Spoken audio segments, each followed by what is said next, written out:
Hey guys, good morning. Andy here with Expert Renovation.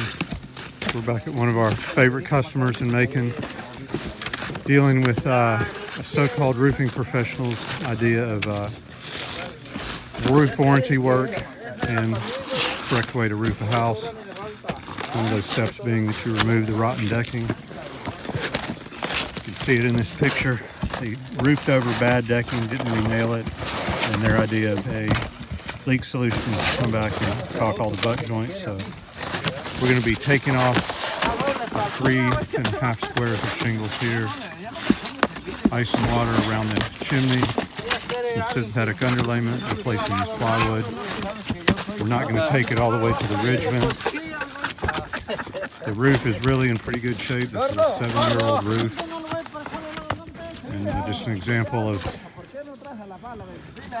poor workmanship. So we're going to try to get this thing corrected, get this roof happy again.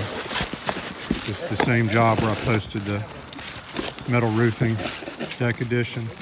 Client's getting moved in there nicely and enjoying it. We're using some Certainty XT25s.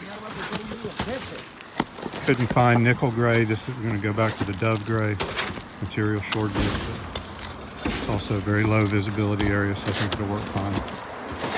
We can help you out with your roofing projects, large, small, commercial, residential, metal, or shingles. Please give us a call, 478-501-0102. Please subscribe, and thank you for watching.